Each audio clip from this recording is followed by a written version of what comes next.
I don't even know what number this is. I feel like we're plowing through numbers. I think I did 10 last week. We're finally in double digits, Mom. Steve always does the date first. I don't Does know if he? that helps you. Well, the year of our Lord, 2022. Okay. Ours is, we always do it Saturday. I don't know if Bannon does it every single day, though. He does it every day. Every day.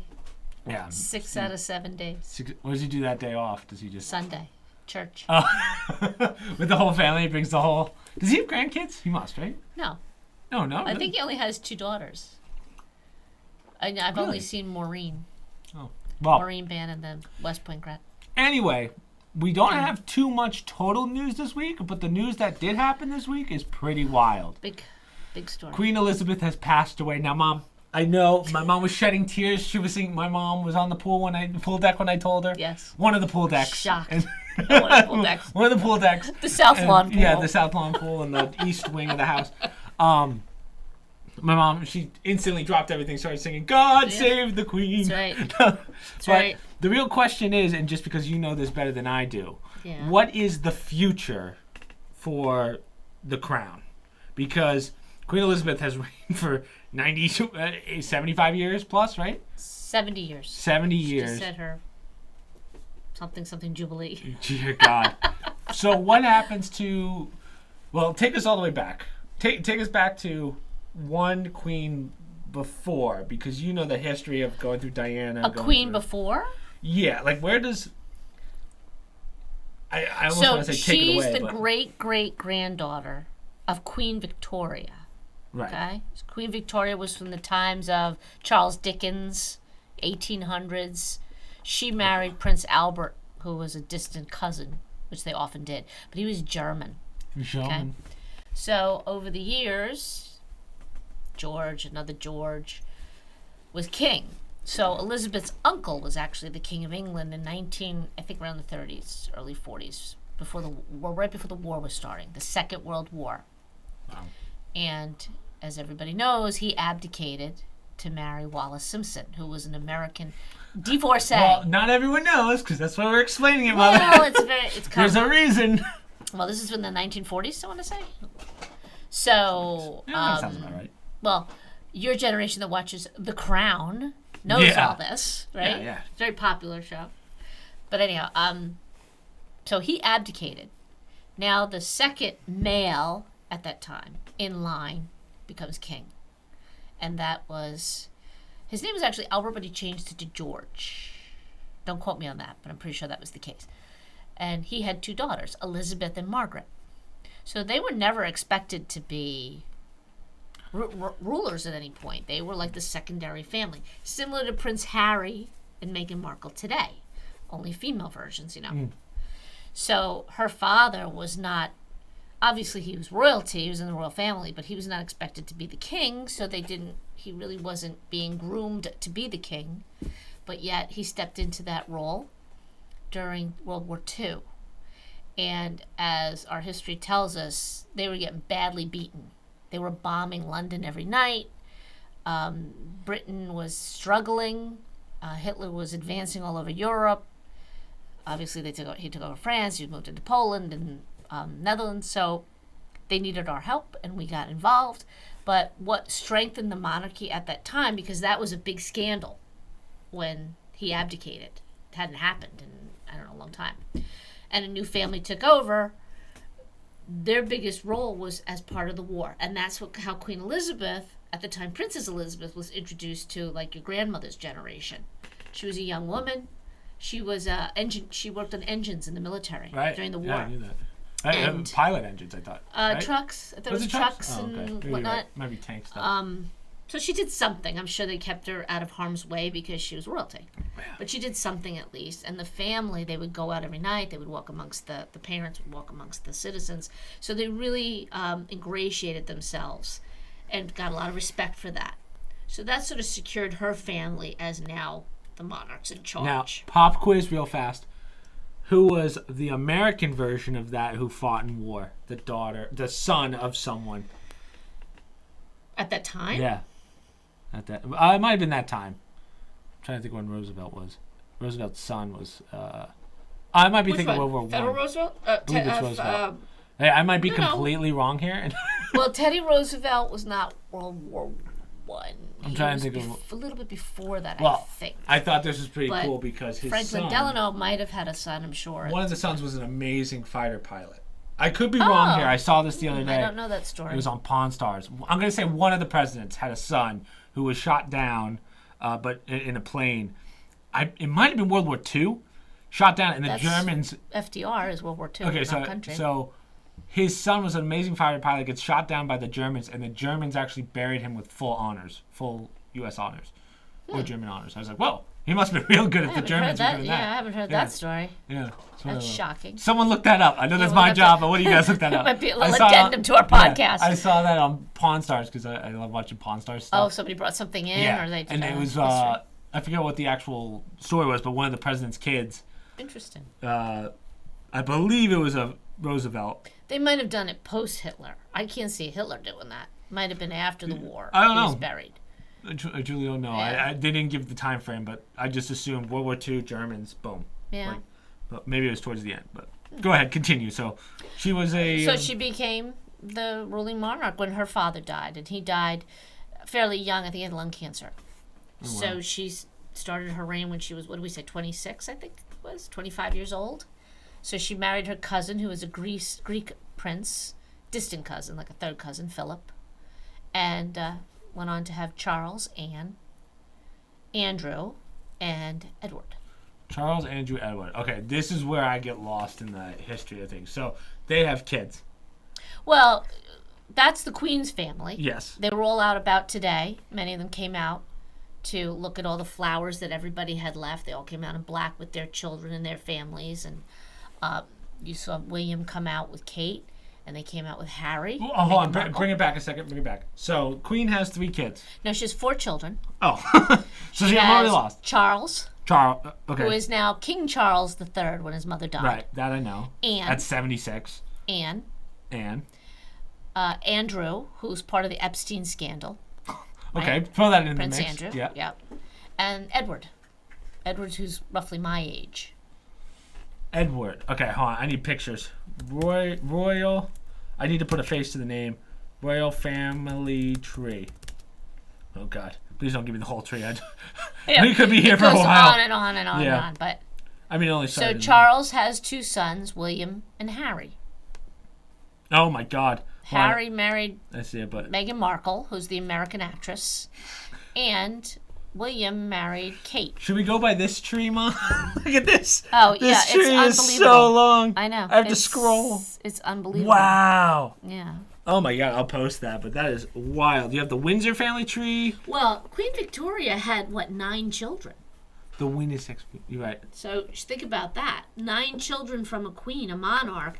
They all have children who have children who have children. Right. It's not like 2, Okay, so Philip and Queen Elizabeth have Camilla. No, Charles is the oldest. I'm sorry. He's married. Charles marries Camilla.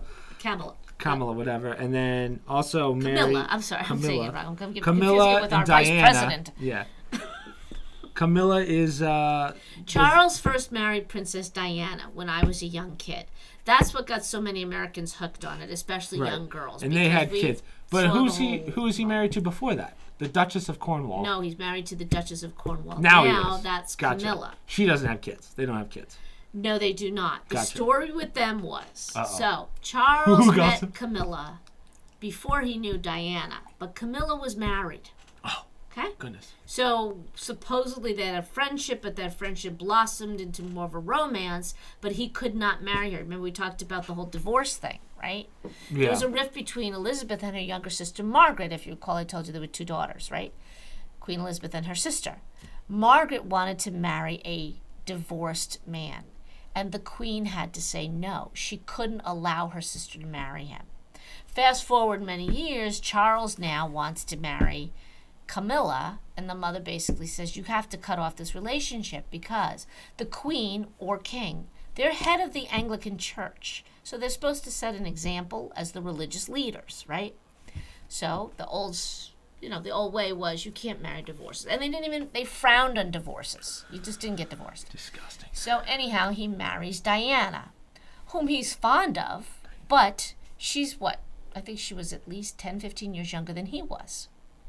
she turned out to be a dynamo in terms of media attention. She was young. She was beautiful. She's like what Kate Middleton is now. She had all the clothes. Every girl wanted to be her.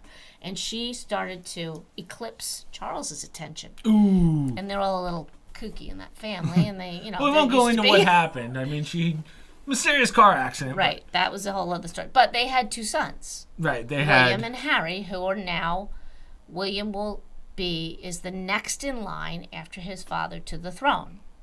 He married a commoner, Kate Middleton. Disgusting. Which, interestingly enough, is a side story. And I can't verify this because I didn't do the family tree like you did. But historians have said Princess Diana, who married Charles, her family has a stronger family tree in regards to royalty than Charles's family. That's why they did it, Mom. Right. That's why it's a very interesting thing because the Spencer family traced back their royal roots. So she had like a great something or other that was married to a king.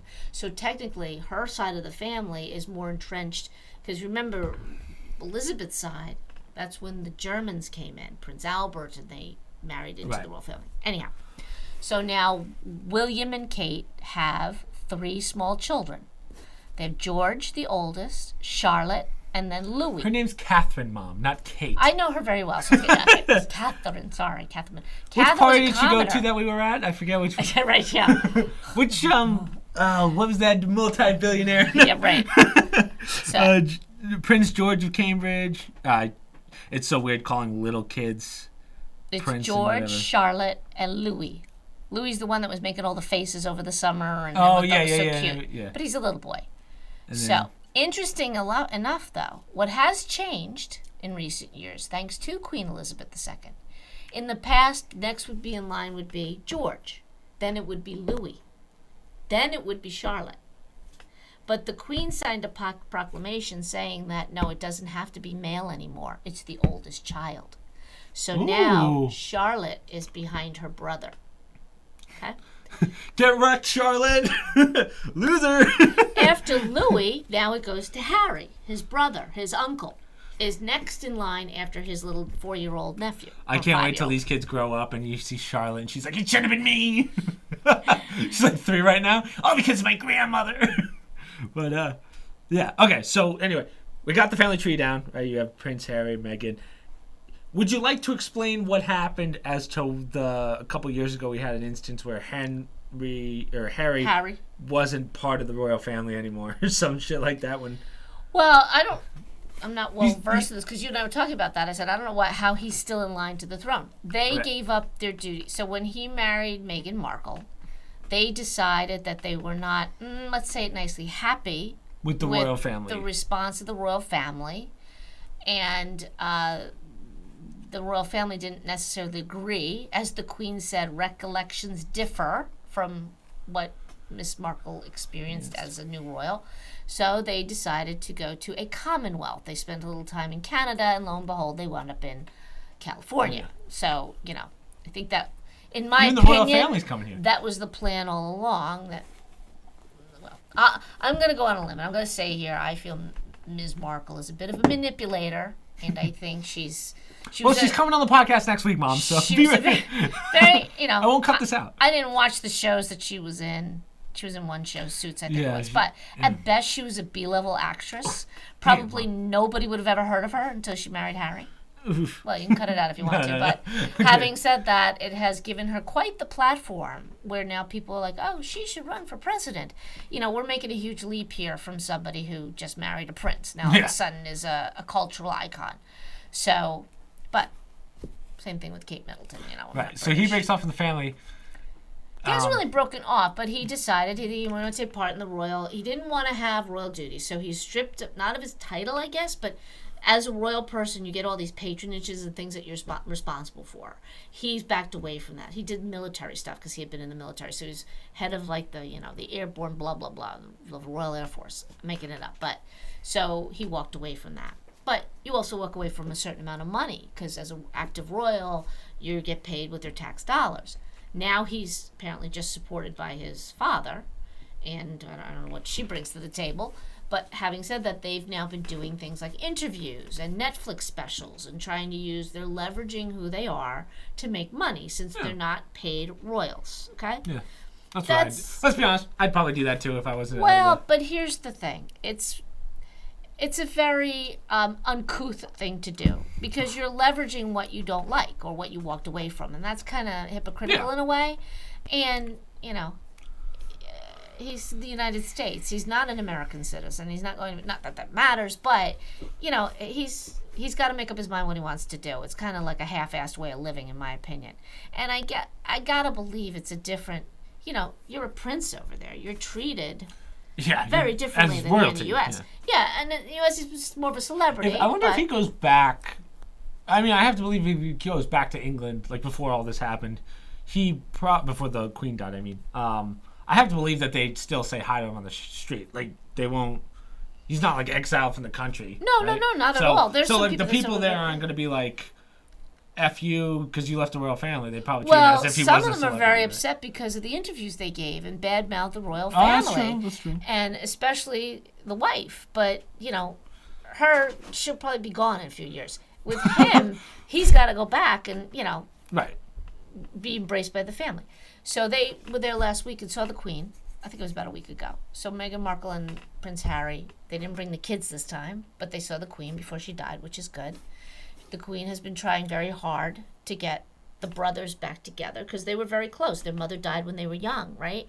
So the two brothers were always very close. And now you have this rift between them where I've heard it said that William's feeling is, I can't even talk around my brother because I don't know if he's going to talk about it in public. So now you have a trust issue there. And, maybe it's legitimate, maybe it's not. But on a happy note today... King George apparently called Prince William, who's now next in line, right? Hold on, I gotta look. King George. I'm sorry, King Charles. Okay, King Charles, good, I'm saying the wrong thing. I'm looking at the family chair, like how the... I'm sorry, my bad. He called his son Charles and said, look, for the good of the family and because of your grandmother, to honor her in this sad time, call your brother and the two couples go out as a unified group and go meet with the people outside of Windsor Castle. That is nice, yeah. Which is what they did today. So the two couples went out. Naturally, everybody's reading into it. They didn't make eye contact. They didn't do that. Yeah, It was a little silly. It's what they do. And it's morning. Okay, so what happens now? Now, the one thing that I always known from the royal family or the idea of the Queen is the Queen really doesn't it's not like the president. The Queen doesn't have as much power in England. It's not really run by the monarchy. They're kind of just a figurehead. Which is, I feel like, it's pretty fair to say, right? Well, I don't know interestingly what the enough, does. Go ahead. just today, there yesterday, Charles had to meet with Parliament, had to have a speech. He gave a speech, he addressed them, and then there was, we were joking about it on a podcast today, there was a lot of signing of papers. So the king has to attest or agree to certain things that he will do. And it's traditional that they do this. And they literally sign papers. And he had to sit there and sign off saying, I will do this, I will do that. Kind of harkens back to like the Magna Carta where the knight said, you can't abuse us anymore. Well, it's funny because when you haven't had someone have to change the rules in 70 years because the Queen's been there for so long, right. They never put into place the fact of like the new updated version doing that stuff.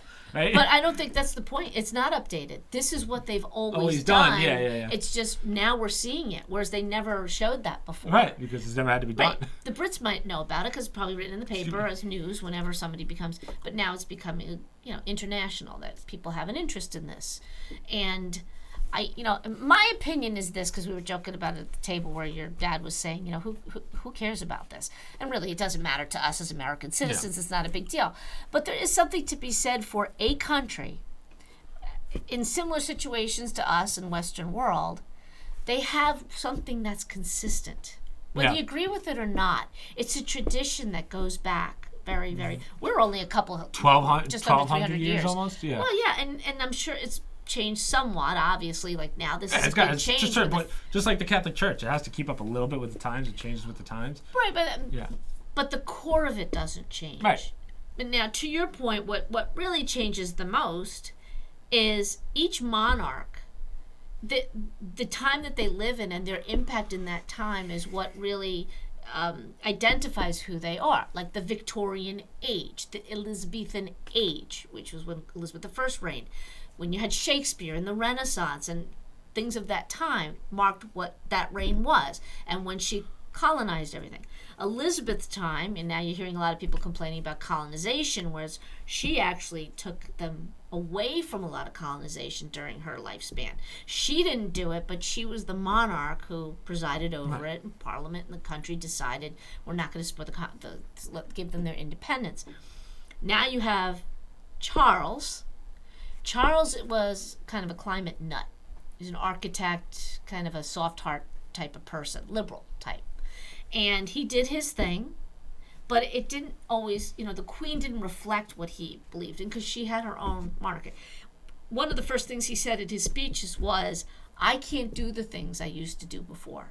I can't be involved in those things. I'm paraphrasing, but because now, as the king, what's expected is you represent all of the country, not just the group of people you want to. You know what I like about that as well?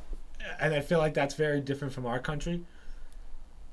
No matter what their sense of their personal beliefs are, they know their sense of duty. Whereas, unfortunately, here I feel like when someone gets passed into a certain position, they try and change the duty to become more their personal ideas. Right. So I do respect that he realized, that's a tough decision to make when you have basically unlimited power in a country. They don't have unlimited power. It's not like as Henry much anymore. At some point, they right. It's more right. It's much more of a figurehead. Are you saying I can't decapitate 3 of my wives, Mom? Well, they were joking today because somebody put the inkwell there, and he was doing this with the hand, and somebody said, "Off with his head." He left the ink there. But they have privilege, they have influence, right? But it's how well they use it. And the Queen was very well liked by the majority of the people. Oh, yeah. That makes a difference. Charles went through this period. A lot of people were very angry with him with Princess Diana and how she was treated. He turned it around when she died because he did a good job with the sons. They accepted that he married this Camilla. So he's had kind of a bumpy road as a prince. Now he's late in life. People accept him. He's waited forever for this, literally his whole life for this position, and he's moving into it. But let's see what he does. Like I said, some of my articles, we're talking about climate issues. He's been on this climate stuff since, the 1970s and 80s. I guess you haven't really answered my original question, though, which was the Queen or King doesn't have that much power in the sense of, it's not like Henry VIII where whatever he says goes. It still has to go to a parliament now. Right. People go through bills. So what exactly, I don't know if you know it offhand, but what power does the Queen or King actually have in today? What does the King and Queen actually do? Yeah, I can't speak to details because I don't know their constitution. I don't know the rules of the monarchy. I don't know any of that. As a matter of fact, Elizabeth had to learn it before she became queen. Mm-hmm. She never went to school, so they had somebody come in and teach her all that stuff. But God, that's wild. I do know that they literally get, again, you know this from the Crown too, she gets a red box. He will now get a red box every day, and in there are all documents, letters, things that she has to sign off on. And some of it, I think, is symbolic. But I also think there's things that the Queen has to agree to that comes out of Parliament. Now, is it literally like us, where Parliament makes laws and the Queen has to adopt it? I don't know. I don't know if there's a certain thing she's responsible for. I don't know if she just does symbolic things. But she has an incredible amount of influence, just from her personage. Every prime minister, which we saw her do just last week before she died, has to come, and the Queen must invite them to form a government. Really? Yes. So it's symbolic. I don't know if, for whatever reason, the Queen can say, no, I refuse this prime minister. I don't know if she has that power. I don't know if there's certain, we were talking about it, something had happened a few years ago, and I remember reading to the effect that the Queen could suspend Parliament, and if she does that, it impacts the election for the Prime Minister, and that's in her power to do that. So they do still have some governmental authority. I don't know how much. I don't know the impact of it, and I don't know if it's indirect, but sometimes indirect can be just as powerful as direct. I don't know if you guys have ever seen a debate between the Republicans and Democrats in England. The Tories, and they don't have okay. Tories in it. Well, the you know what I Tories mean. Tories in the whips? No, something like that. But dude, it is hilarious because it's not like ours where it's everyone takes turns talking. Someone will be up there and they're just getting booed the whole time by other members of Parliament. It's not citizens; it's like other members. It's just like boo. Yeah. And sometimes That's they how we stand should up be doing to it. agree. They sit down when they're mad. It's a whole ordeal. It's funny. Active, it's funny. yes. I thought that's what they did in Canada too, but they don't do it that way. But remember, there are two houses of Parliament. There's the House of Lords and the House of Commons. Yeah. The House of Lords is literally where the Lords meet, the upper, and they have their rights and rules, and then you have the Common where the Prime Minister is, and they do their back and forth with each party, and each MP comes in, and similar to ours. But yeah, so ours is indirectly. They don't have that might be way off here, but did they still have this guy owns this much land, so that's a lord and that's a do they still have that? Yes, oh, wow. I believe that's the so House the House of Lords. Lords is literally people that own. Yes, I don't believe, and don't quote me on this, but I don't believe House of Lords is elected. I think those are people that have been involved and part of the country. Well, yeah, passes down from. I'd have to look that up. That's a good question, but I think that's the House of Lords. Wow, that's your peerage in England. And they represent the landowners, the elites of that country. The abundance of history in, especially England and that area, mainly the UK. I mean, it's kind of wild how far some of those lineages go back. Yeah. It's. Yes. I mean. We don't understand that in this country because we don't have that. But we also don't have the history. Well, our Native American citizens, if you will, they do. But we don't have it. For our country, I mean, everybody has a history from our family in Italy, our family in Ireland, our family in Germany. But they don't have, that could go back. I forget when hundreds of years. I forget which podcast. Wasn't this a podcast I talked about it? But like, when you really break down U.S. history, it's only 300, maybe pushing 400 years old. Well, as the United States, as the United States, it goes back to 16. So 400 to 500 tops about. When you look at these other countries. Like if you look at China, I mean, we're talking like thousands of years. The abundance of history, like it doesn't make sense. And when you look at Rome and how long it lasted, which was 700 years, that's still minuscule compared to some of the history that happened over there. And it's amazing when you really break it down that way. But yeah, I thought that was pretty interesting. Yeah. So I'm trying to think if I have any more questions of the royal family. I didn't prepare enough info. Sorry, I didn't realize you wanted. We were going to grill info about the monarchy. I could look it up for next time, but it's fine. By then it'll be old news, but so we'll see how King Charles III, how he reigns. I don't have all mine are gaming news, as I said. I don't have too many that aren't gaming news. But so do you have? I don't know what yours are. I saw that you emailed them to me, but I didn't get to go through them. Which one do you want to start with? Because I feel like we got to the royal family. Well, and that took half an hour. Let's see. I have, I think... Pulling out the paper.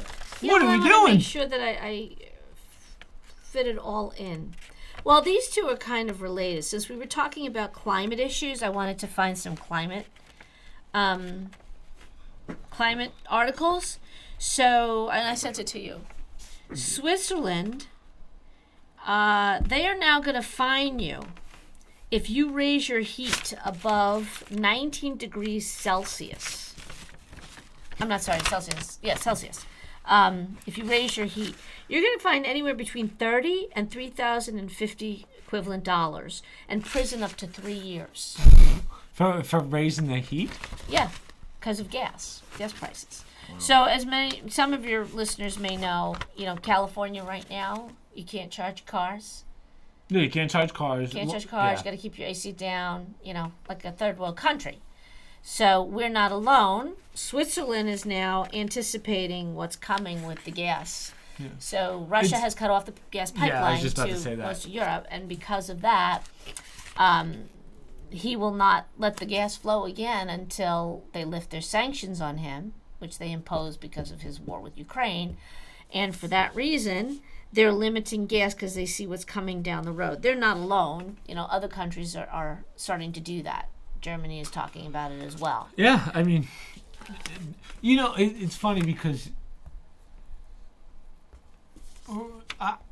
it's how far are you willing to allow your people to be affected by something that could have been fixed a while ago. The Ukraine-Russia war, not in the sense of fixing relations there, but whatever happened to the UK saying, "Hey, we will if this goes any further." I'm sorry, United Nations saying this will go any further. There's going to be an issue, and then they went further, and the United Nations did nothing.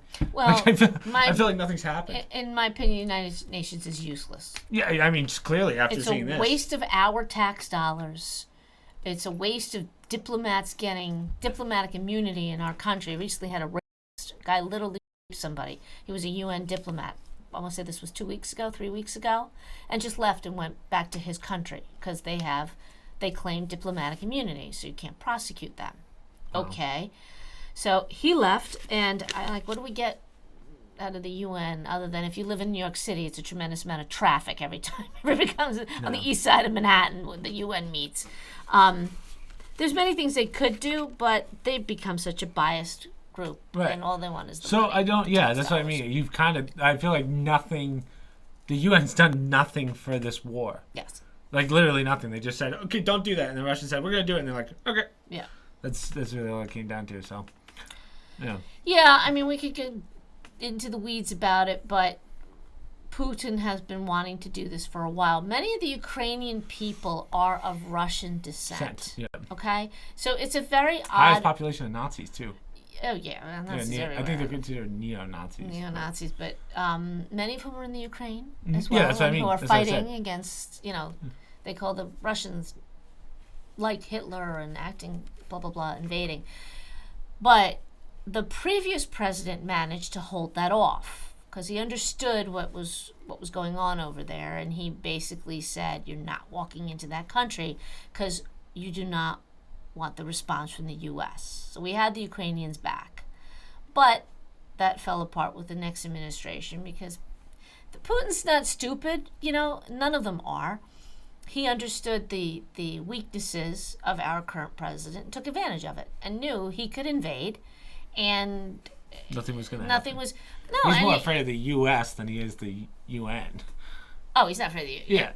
Yeah. UN is, Russia's part of the UN, but it's, again, the UN has tried to have influence. Problem is, if you don't have a leading nation, and the U.S. used to be a leading nation, we're not leading right now. We should be, but we're not. All we're doing is sending billions of dollars over there to lose a war. And every now and then Zelensky will say, "Oh, we're winning this week, but we need more money. We need more weapons. And we said on our last podcast, nobody's keeping track of this. No one, they don't write it down. It's all in written receipts. Right. Yeah. And to segue into one of my other articles, which I had sent you about taxes. Okay. So as we talk about more money being dumped into Ukraine, Americans spent more on taxes in 2021 than on food, clothing, and healthcare combined. Okay? Now, this is an average, obviously, and it's specific what's considered a household, but it's basically, a unit. Yeah. A family household. It's probably a family of 2 kids, probably is average. No, unit meaning like what constitutes... it's either all members of a particular household who are related by blood, marriage, adoption, or legal arrangement. So, a family. Persons living alone or sharing a household with others or living as a roomer in a private home or lodging house or in a permanent living quarter, blah, blah, hotel, blah, blah, blah. And 2 or more persons living together who use their income to make it. So that's basically what a consumer unit is. So in 2021, you spent about $15,000 on food, clothing, and health care. About 8 on food, 2 on clothing, and... the balance on healthcare. Okay? 5,000 healthcare.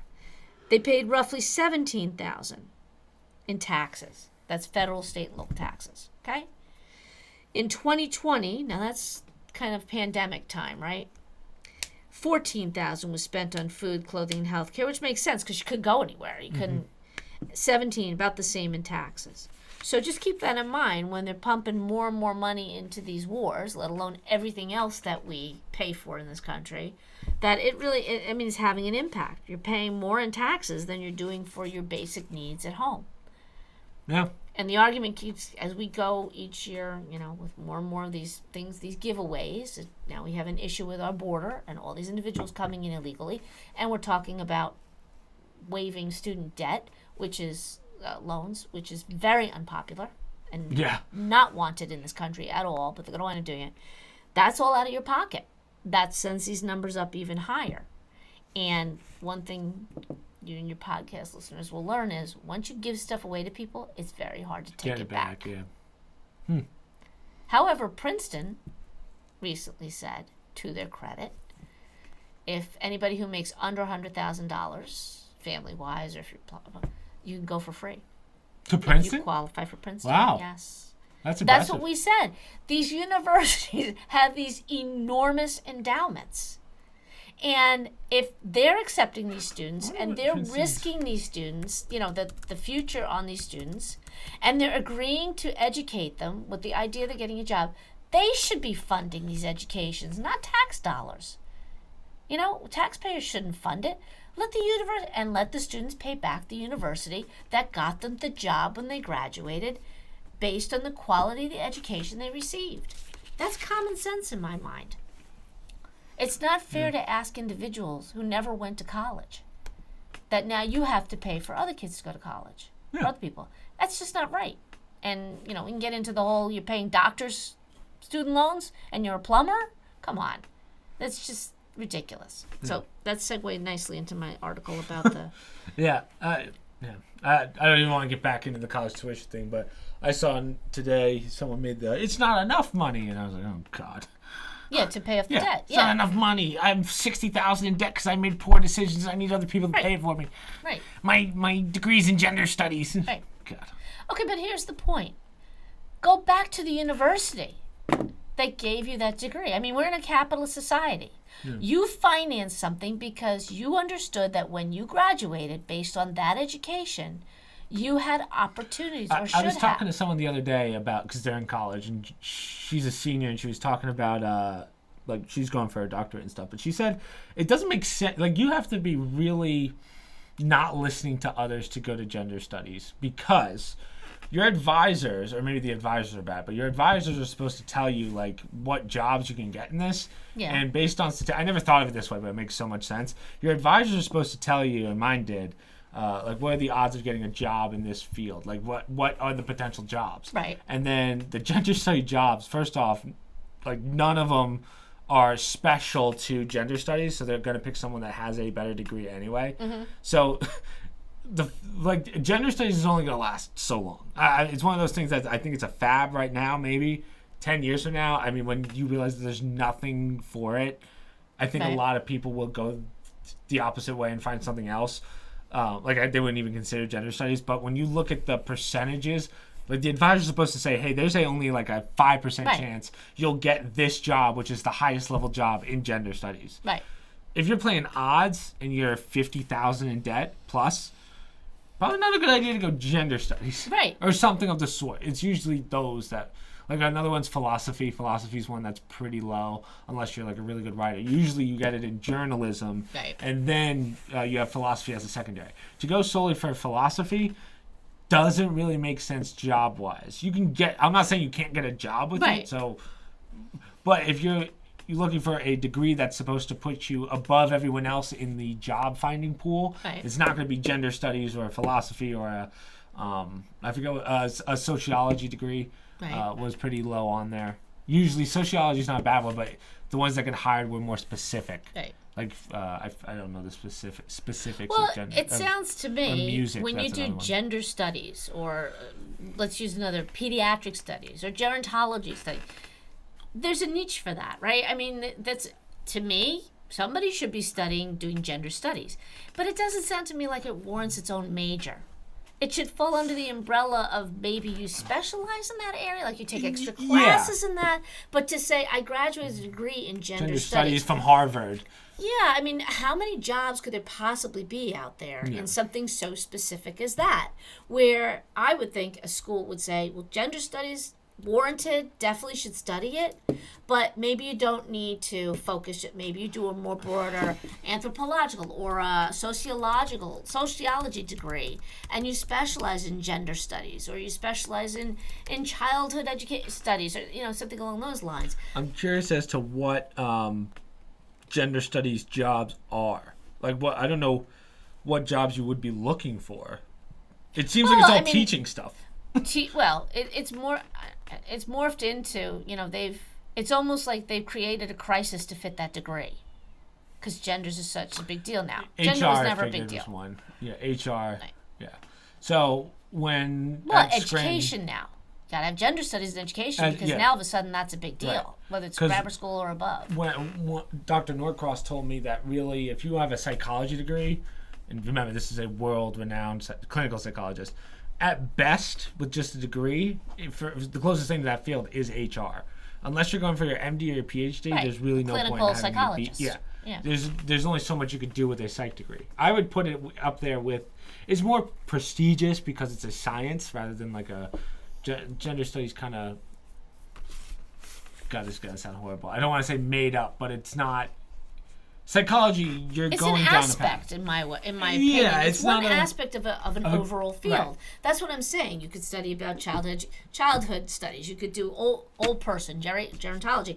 You can do, or geriatric. You can do gender study. You can. I think it's gerontology. Gerontology. It's a specific area. Yeah. Nothing wrong with that. Like maybe you have an interest because HR, you want to focus on that. Or maybe healthcare industry. They want to understand psychological issues between genders. I can see a value to that.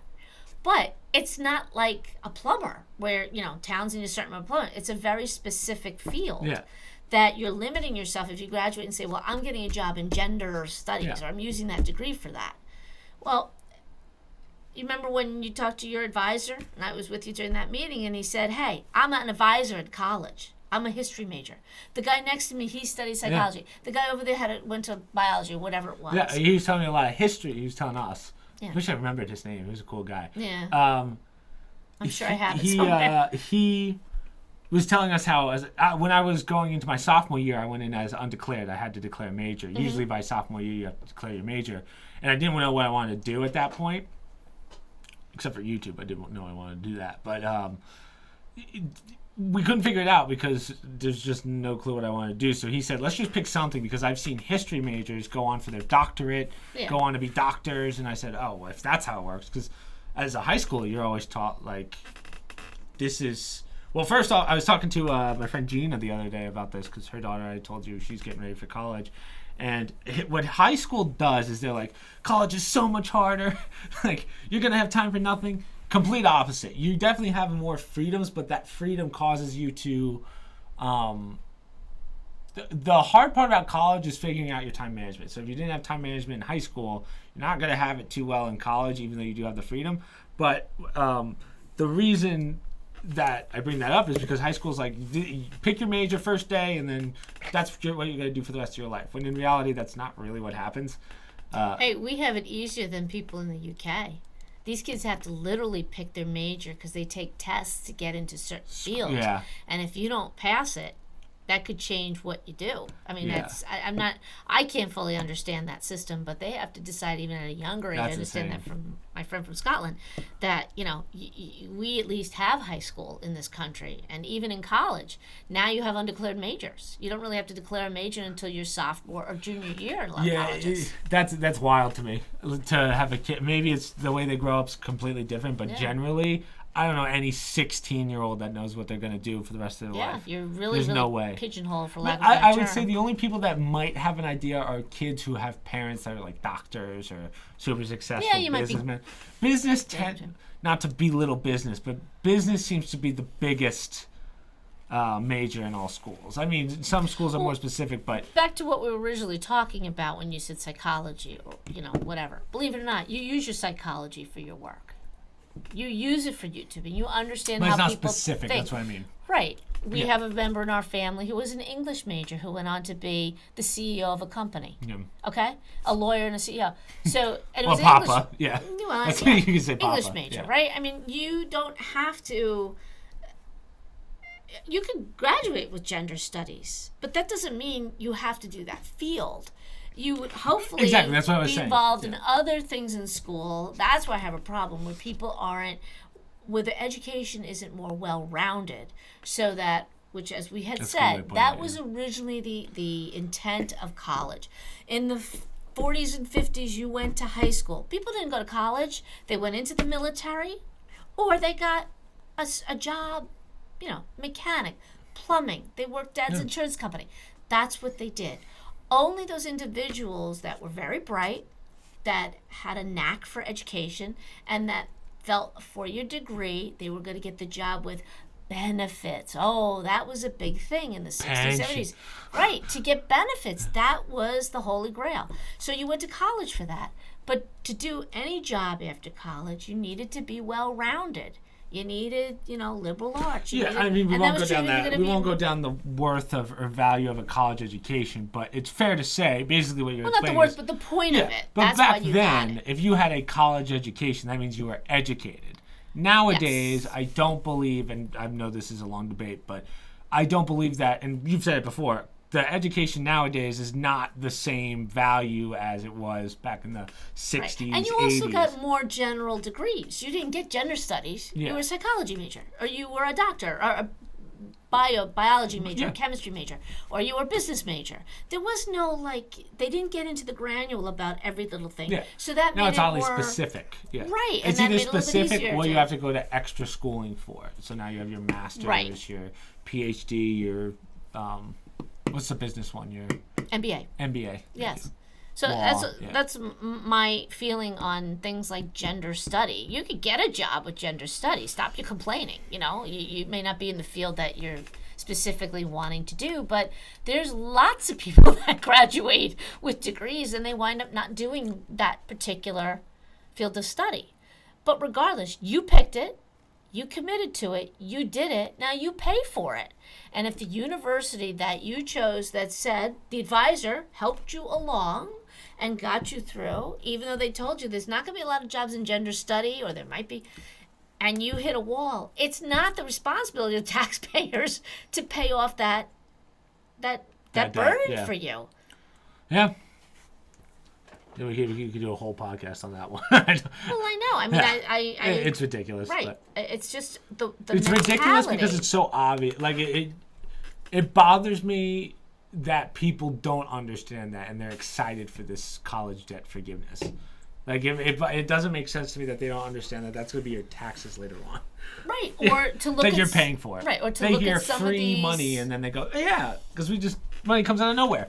But understand that the Biden administration relieved the debt from 2 privately funded schools, the for-profit schools.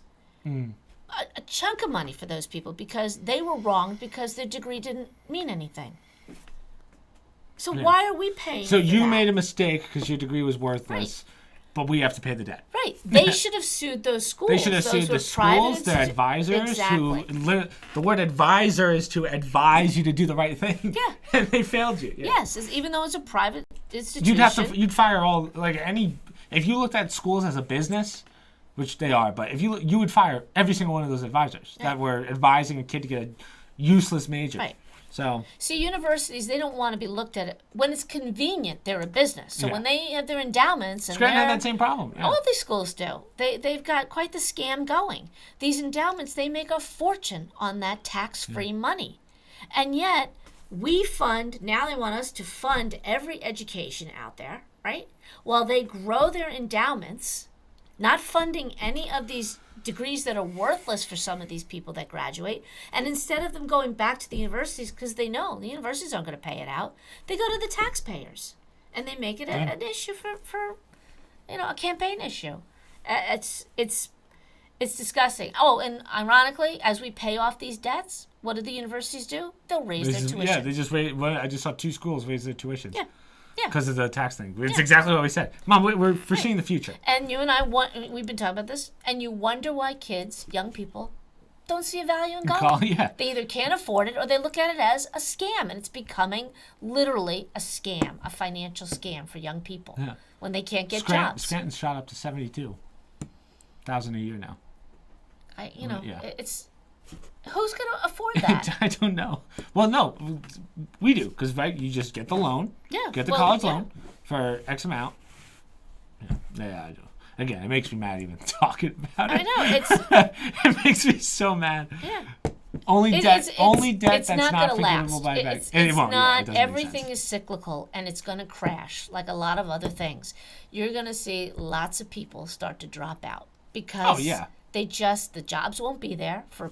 It's cyclical. That won't last forever, but you literally can't afford it. It's pretty sad when I was telling your brother, you don't know what's going to happen next semester. There could be a lot of kids dropping out because their parents just can't afford to send them. Yeah. It breaks your heart. He's at a state school. But, we've seen experiences with your other brother where, a parent died and they couldn't go back and finish. Yeah. And that's a state school. How do you expect somebody to pay $72,000 a year? I don't know. It's insane. You got another one? Did I have another one?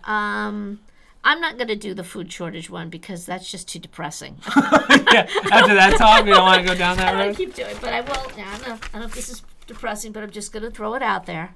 Very controversial. Peppa Pig. No, not Peppa. Go ahead. They're having an episode with a lesbian couple in it. Why, Mom? I'm not going to have an opinion other than to say Italy is up in arms. They Italy, want really? the episode pulled. Interesting. Some say, get with the real world. Lesbian couples exist and they should be included. Yeah. But the Italian IPA, whatever they're called, they want the episode pulled. I just leave that. I think here's where I'm gonna take both sides on this one. Here's my opinion on that. Mm-hmm. It's a kids show. Peppa Pig is a really young kids show. Yes. To have it in a really young kids show, that's the pushing the agenda of we should have this talk at a younger age. Mm-hmm. I'm a belief that you don't need to be having that talk at that young of an age, which is probably between 1 and 6 is watching Peppa Pig probably. Right. But if it was like an adult show, I wouldn't care. Having a lesbian couple in like that superhero show, the Homelander or whatever. Yeah. That wouldn't bother me at all. I'd probably overlook it, but it doesn't matter. But kids shows, do we need this? Just like, Well, we were not raised with shows with homosexual couples. Your generation, you didn't really have shows. We had like that. Sesame Street. Remember when they added the handicapped girl, and then they just took her off because people weren't relating to her. Oh, I don't remember that. They had a girl who had autism, I think. Like one of the puppets had autism, and they took her off. I wonder why. Yeah, I don't know why they took her off. I think it just wasn't making sense or something anymore. Like it just meant like in the writing. Well, what I find interesting with the Sesame Street, so you had Bert and Ernie. Oh yeah. Bert and Ernie lived together, right? Nobody ever made the connection that they were a gay couple, and I'm not saying that they were. I think they were brothers. I think that was the. We don't know. It was never really stated. So I look at this and I say, your generation, my generation, we had Bert and Ernie. Nobody made a big deal about it. They could have been gay. They could have been not gay. I don't know. Obviously, that probably wasn't their best friends.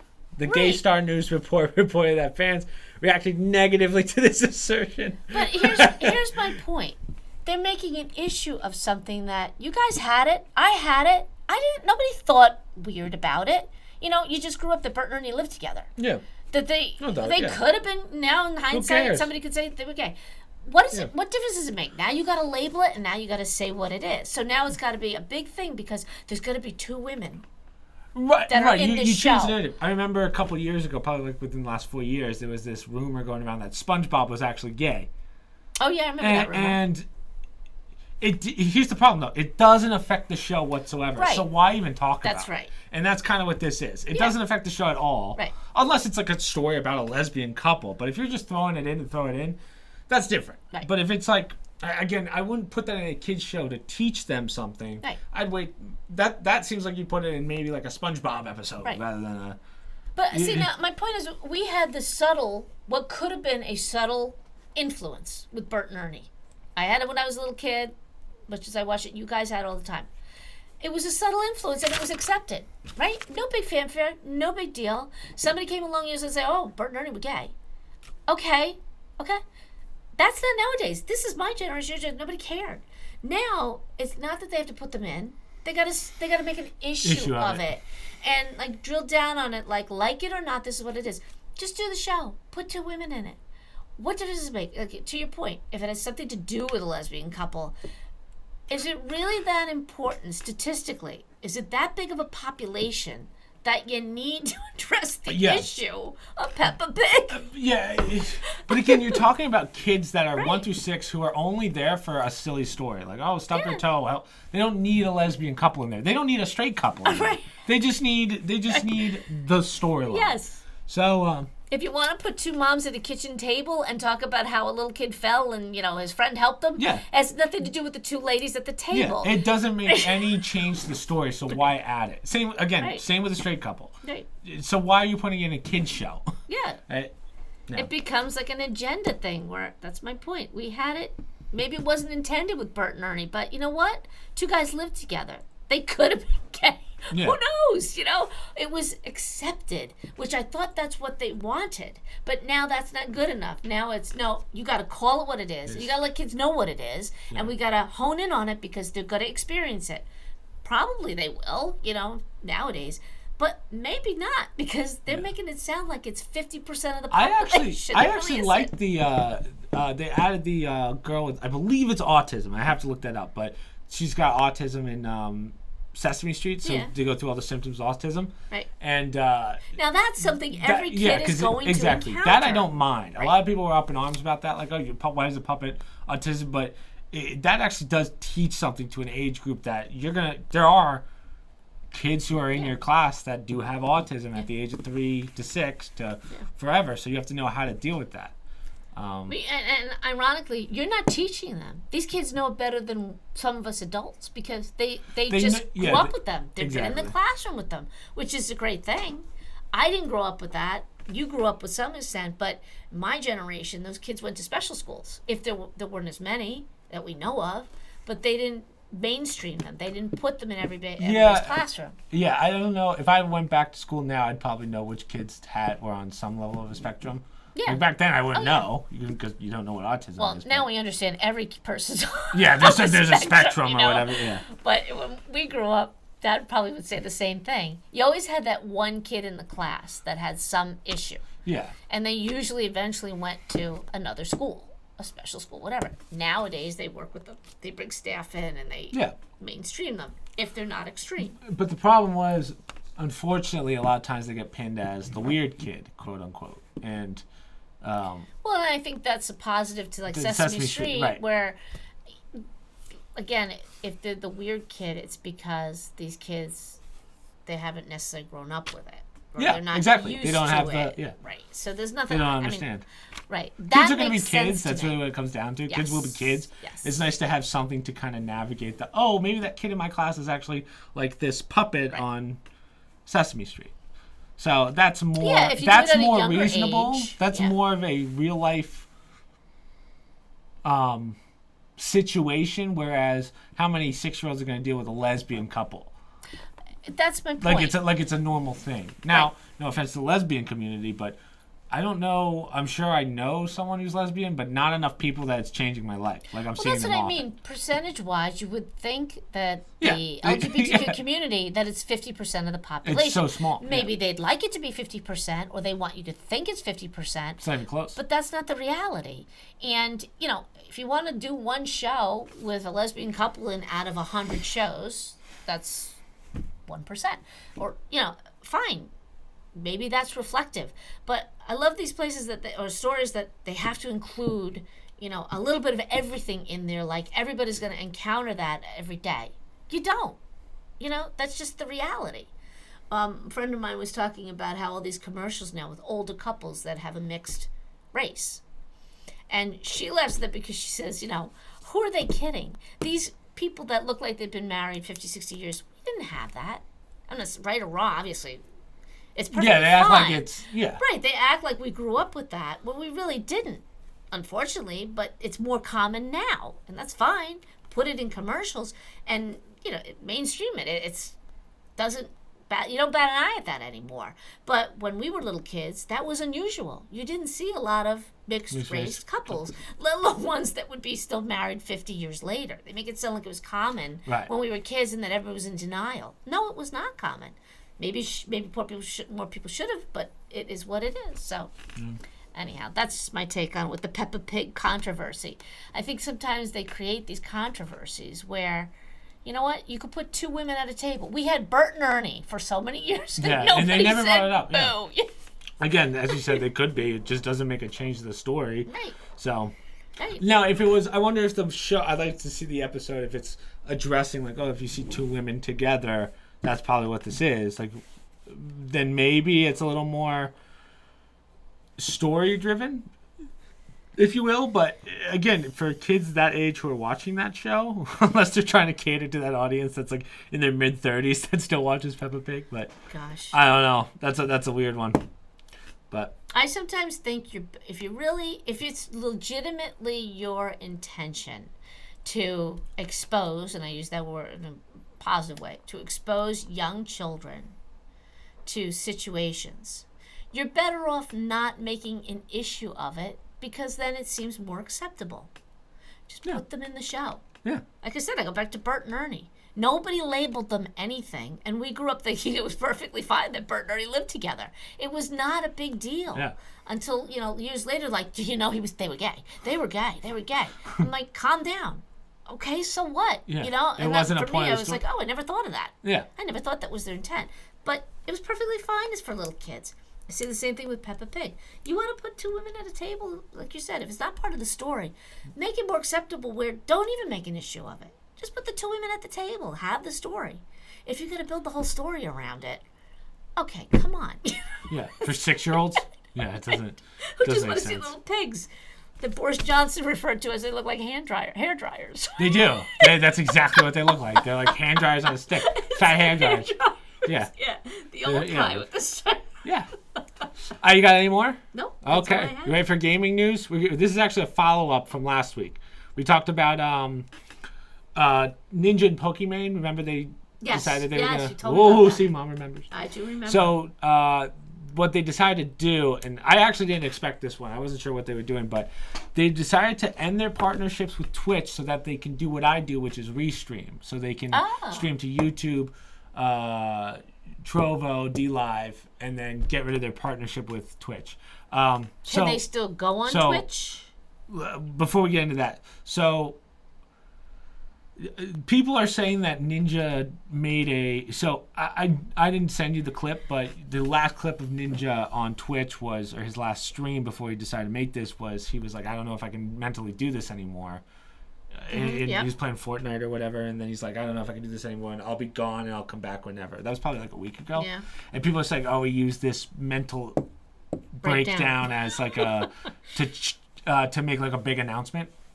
And I kind of want to personally address this one. I think Twitch does this thing, and you and I have kind of talked about it. I don't know if it was on the podcast or not, but Twitch does this thing where they like to back you into a corner. They back you in a corner to the point where they don't allow you to do anything. So for those of you that don't stream or do YouTube, the rules of Twitch are, if you become an affiliate, so that's when you average like 3 viewers or whatever. Mm-hmm. When you become an affiliate, they basically have the rights to all of your content. You can't stream to other platforms.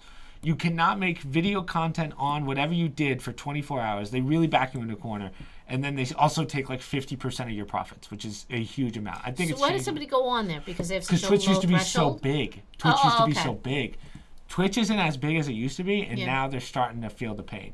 Twitch is big because it's the most amount of people on there. Mm-hmm. Viewership-wise, the big streamers are all leaving Twitch. The last 2 big ones, arguably, are Pokemon and Ninja. Now that they're gone, Twitch only it's almost like sports. The only 2 pro players left are, I think, Mizkif, I think is still on Twitch. I don't know all of them. I'm terrible with Twitch streamers. But either way, I don't want to get into the mental illness side of it, but I think it was more like, mental breakdown of making a big deal. Twitch puts you into a corner where someone like Ninja's making a lot of money, but you're making a tough decision there. Do you want to lose all this money and rebuild everything on YouTube and other platforms? Like he went to Facebook Gaming, but he is streaming on multiple platforms. Now, I don't care about this as much as I care about, this is kind of a big hit to a website like Twitch. Mm-hmm. Now, for those of you that don't know, Twitch is owned by Amazon. They got Big Daddy Bezos' money. Yeah. So they really don't care if they make any mistakes. But YouTube has Google money, which might be bigger than Amazon money, to be honest with you. So YouTube's giving these guys unbelievable contracts, tens of millions of dollars just to be on their platform. For us who use Restream, so they're on YouTube, Facebook, probably Twitter, probably some other stuff. I don't know how much longer Twitch is going to last in the sense of having the majority. And Twitch has had a majority of viewership and big streamers for probably the last 8 years, I would say. That's really when Twitch started taking off. Twitch is kind of on its last legs, and I'm curious to see what Jeff Bezos does with Amazon. With Twitch, I mean. Because Twitch was started by some, from what I've heard, they're not very mature individuals at the time. They were made by like 28-year-olds who were like just out of college learned coding and made like $1 billion because Amazon wanted to buy it.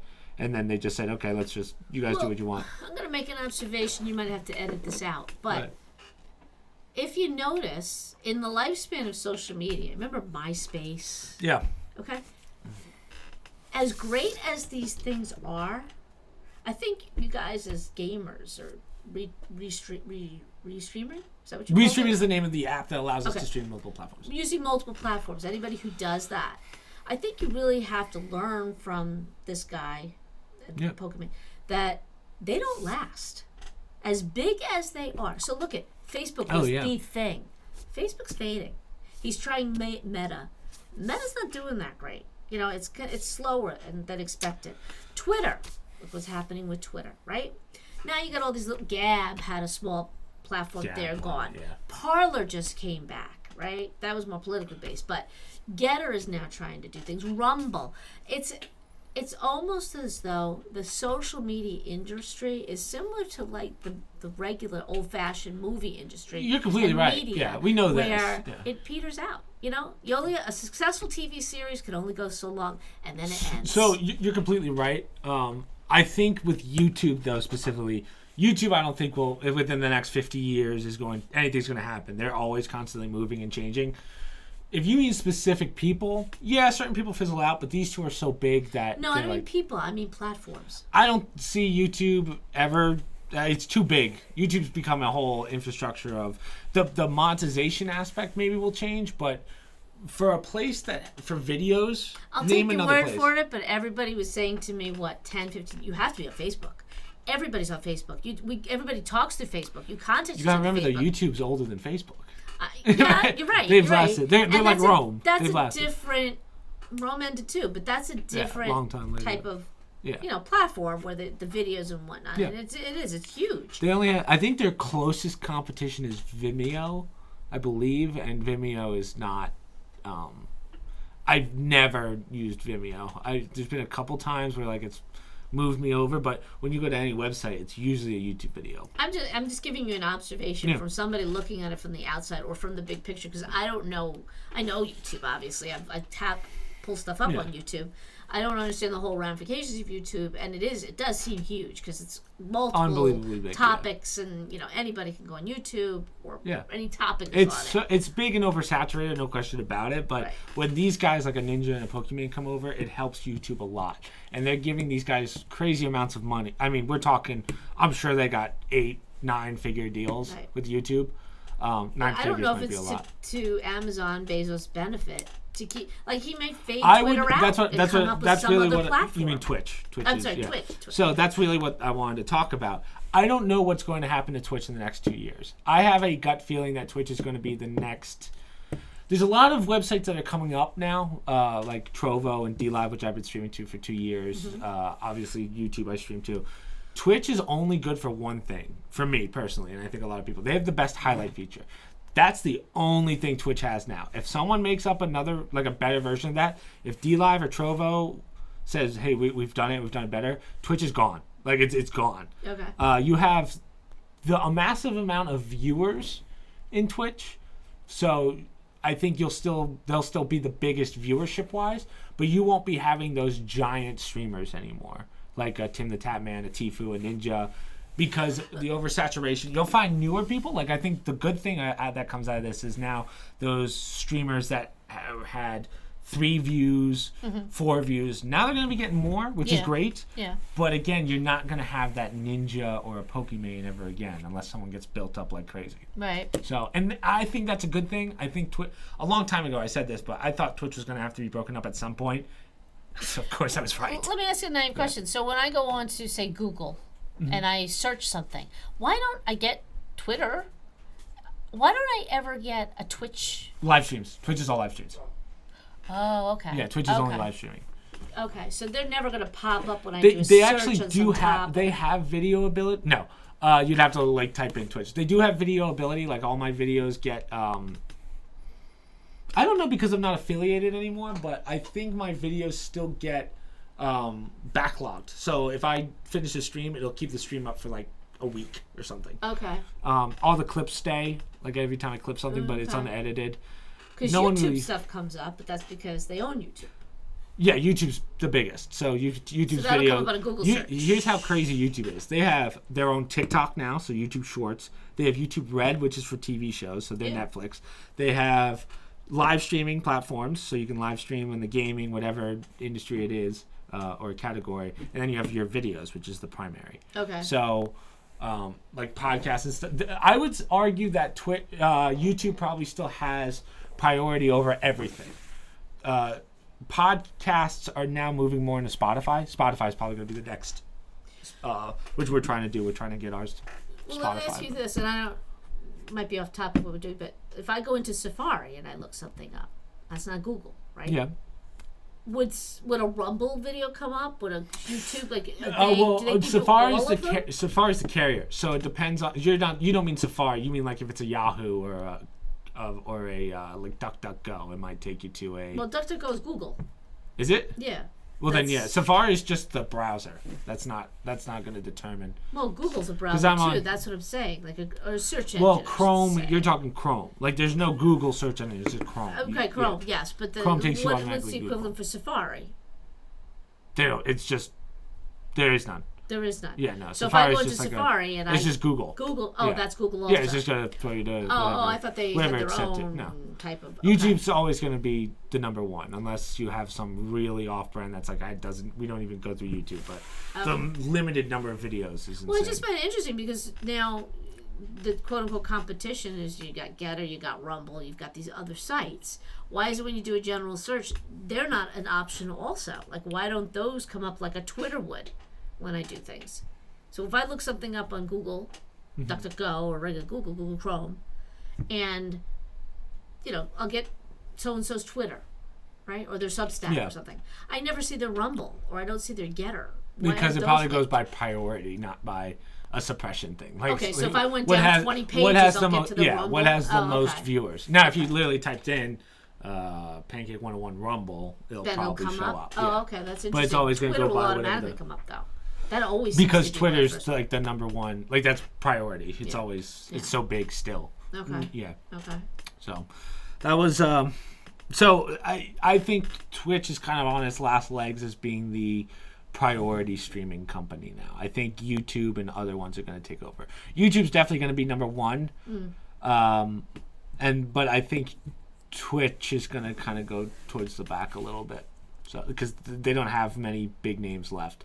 I'm curious to see what they do. They're either going to start pushing money at the smaller streamers, saying, hey, we're going to boost you up, but it's going to be very interesting. Yeah, I don't know if it's more of a general, do they even want to keep it? I don't know why he invested in the Washington Post other than for, who invests in media anymore?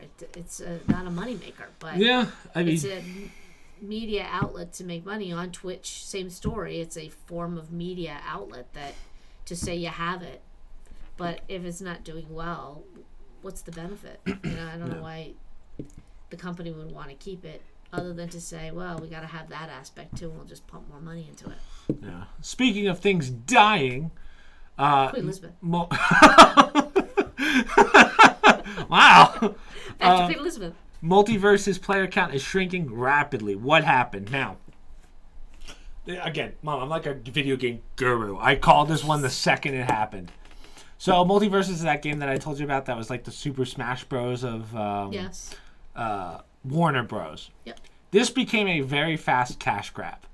So Warner Bros. Made this game. Yeah. They made all these promises. It had all the great characters in it. You had Batman, Superman, Shaggy, right? Shaggy. I don't know who that is. From Scooby-Doo. Oh.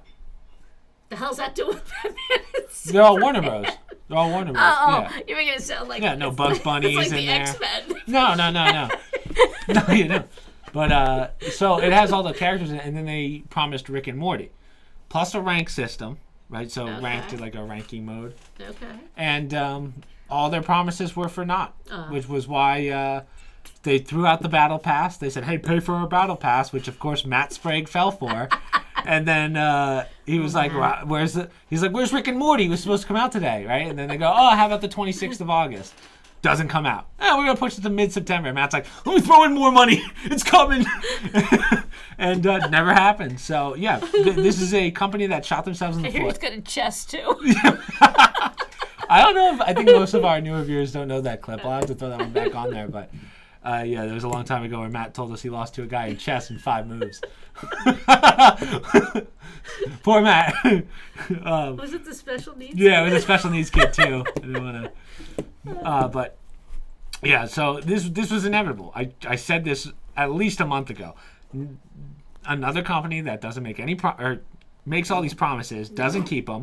You know, it's Warner Bros, so it really doesn't hurt them much. I'm sure they put a lot of money into this, but it's not going to matter. So hey, it went from a game that had so much potential to being absolutely nothing. Done. Yeah. But speaking of good companies, right? Big switch. So today we had a big.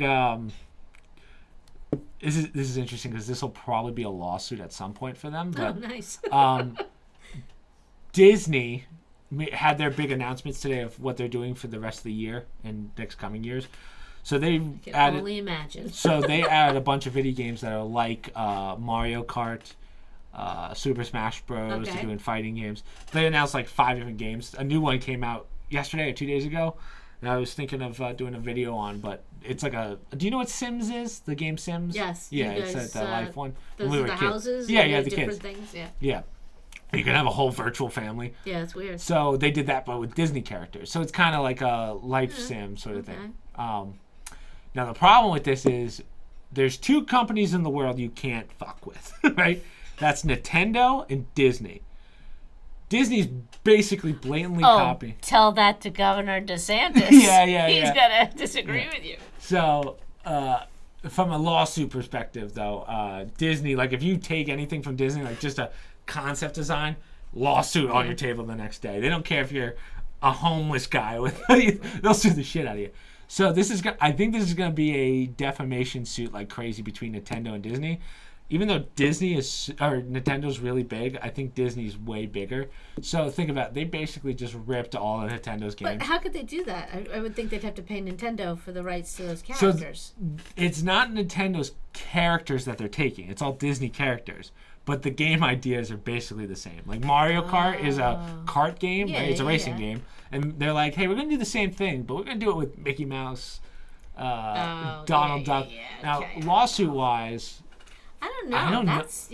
That's gonna sting. I think that's gonna hurt Nintendo a lot more. But I don't know that Nintendo has a case to say, well, any racing game they own the rights to. That's not really valid unless it's literally the same so kart. Similar to Mario Kart. Okay, well then they may have a case. Mario Kart, The Sims I said, but that's not Nintendo.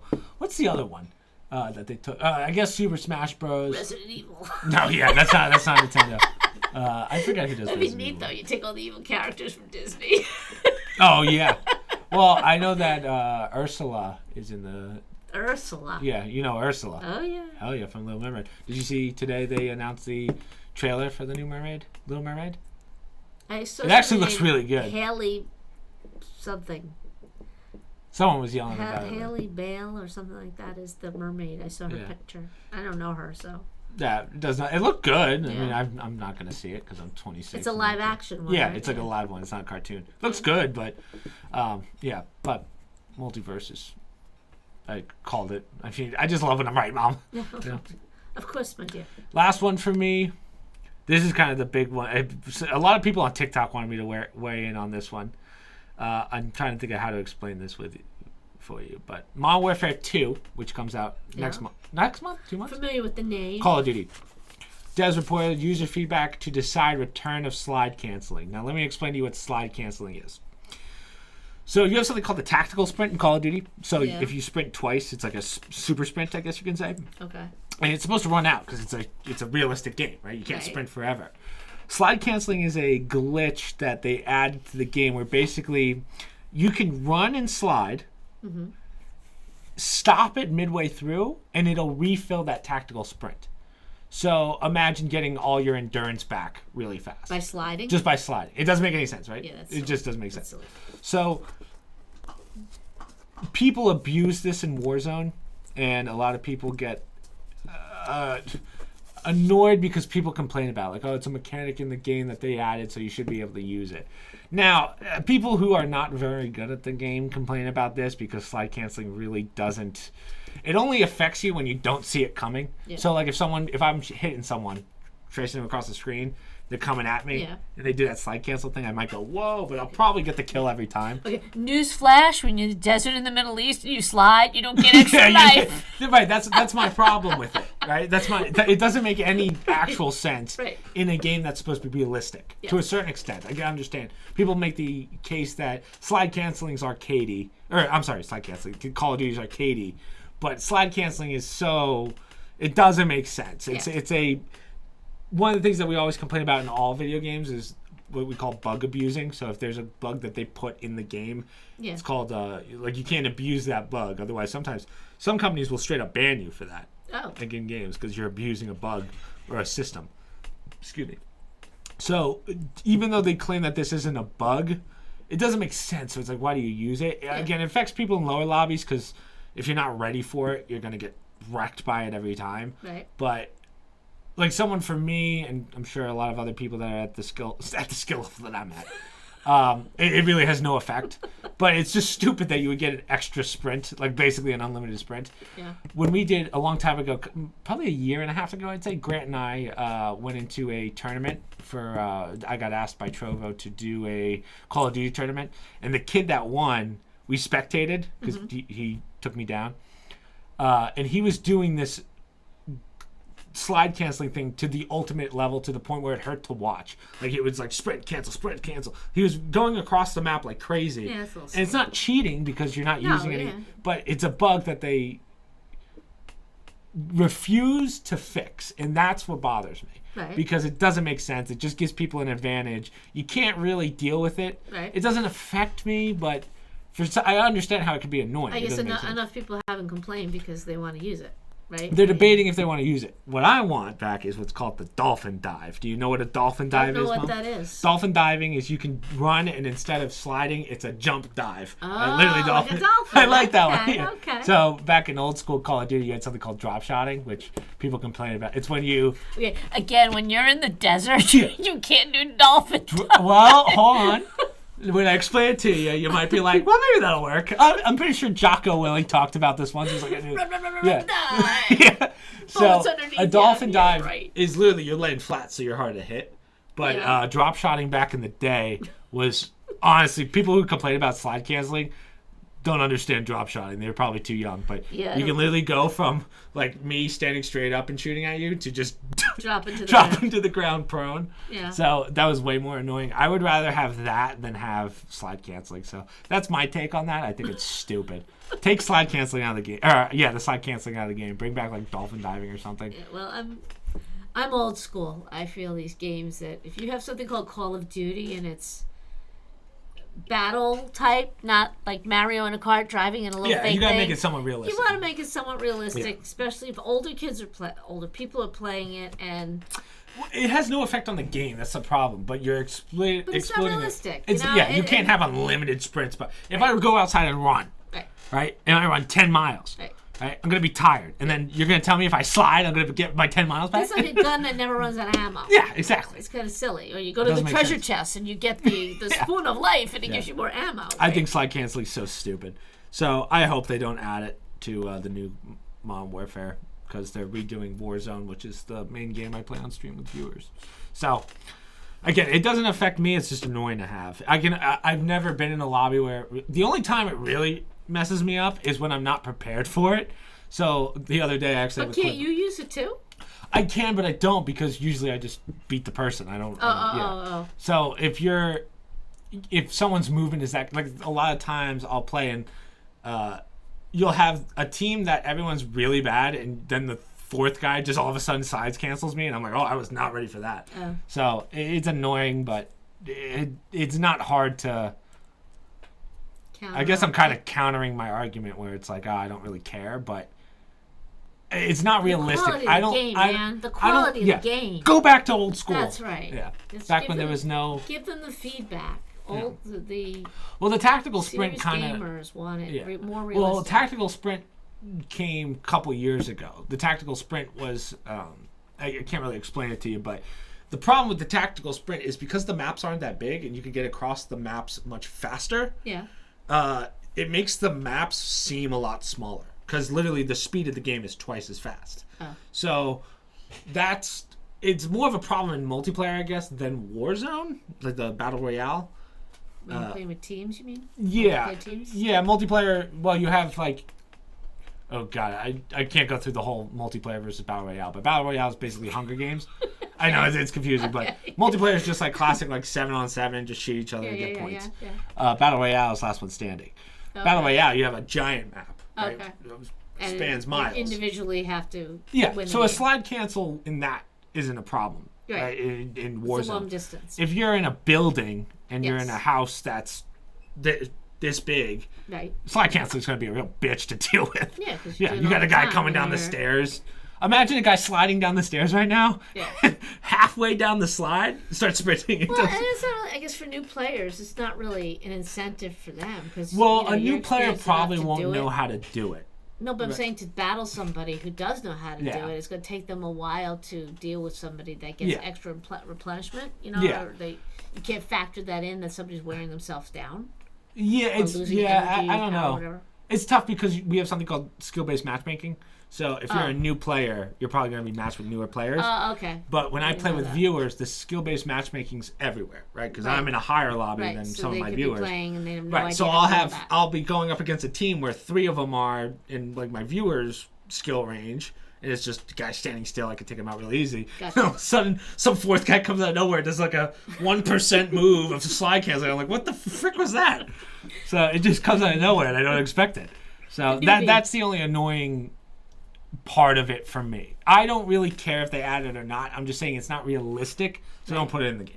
That's all. I agree. I mean, not knowing these games, I think they should be those type of games. Yeah. You can put it in the little kiddie, or the silly type of Mario Kart type, like you were saying. Even if like a lesser game. Yeah, like one that's a shooter, but those type of things. But when you're doing a realistic, and Call of Duty.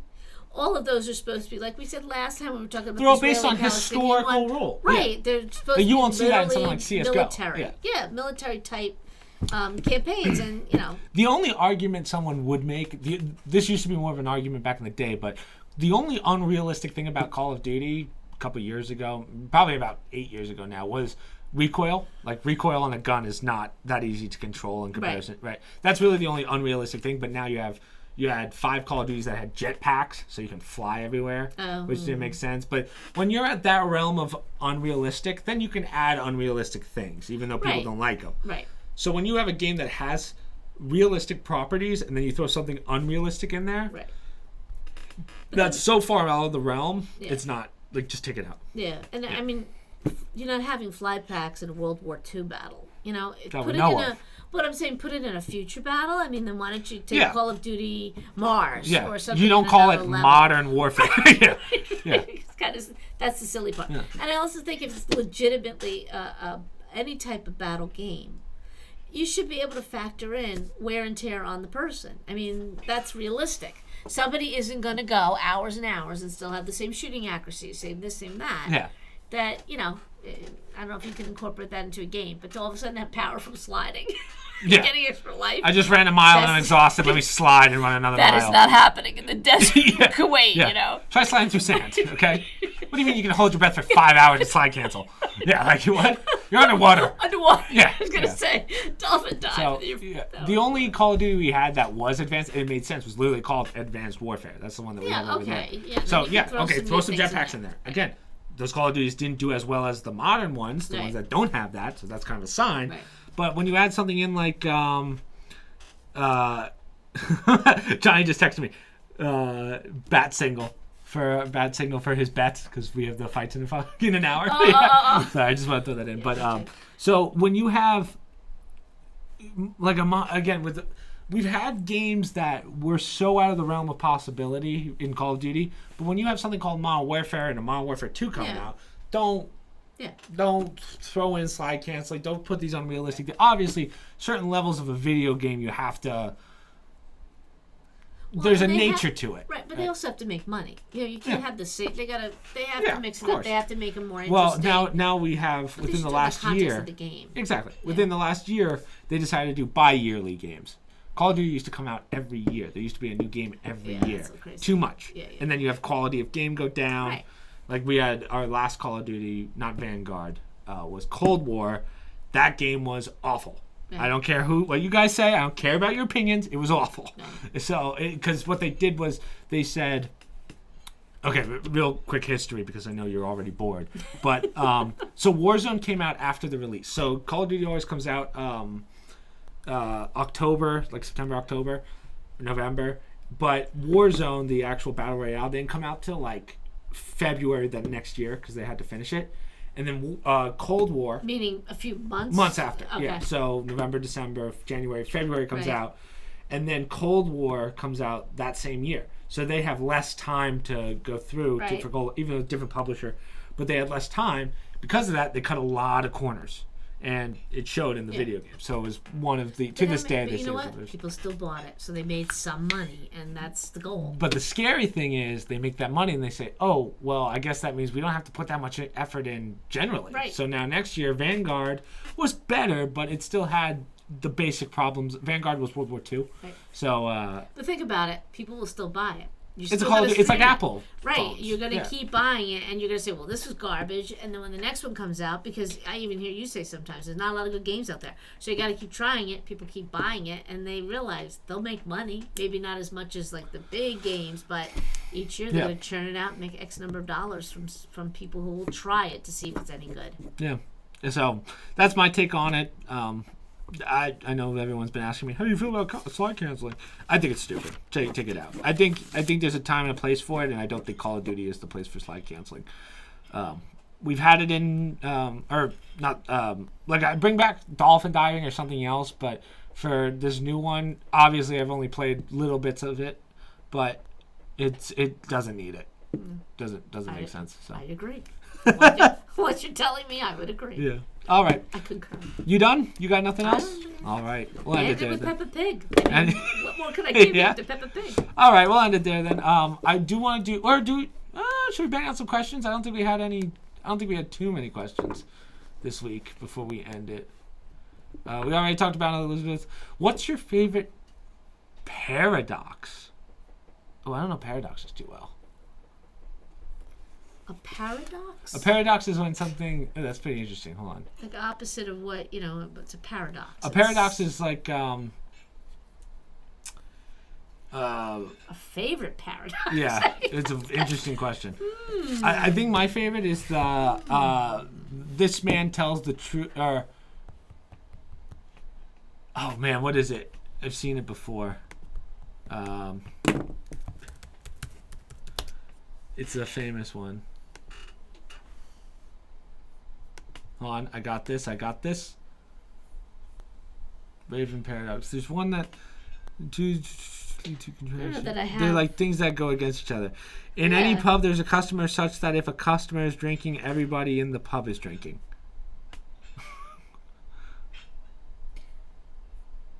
It's a logic thing. Barber paradox. Suppose that if one of two simultaneous assumptions leads to a contradiction, the other assumption is also that's the name of the paradox. That's not the actual paradox. What are examples of those? Contradictory, but less is more. Do the thing that you think you cannot do. You're damned if you do, damned if you don't. If the enemy of my enemy is my friend. The beginning of the end. If you don't risk anything, you risk everything. Earn money by spending it. Nobody can make you feel inferior without your consent. That's actually a good one. I like that one. Nobody can make you feel inferior without your consent. Yeah, we had something on the fridge recently. We do a fridge quote of the day. I don't know if you're podcast people, but they had one recently. Right next to all my straight A's on on the fridge. People can call you. It doesn't matter what somebody calls you. It matters what you answer to. Or people are going to call you many things. What matters is which one you answer to.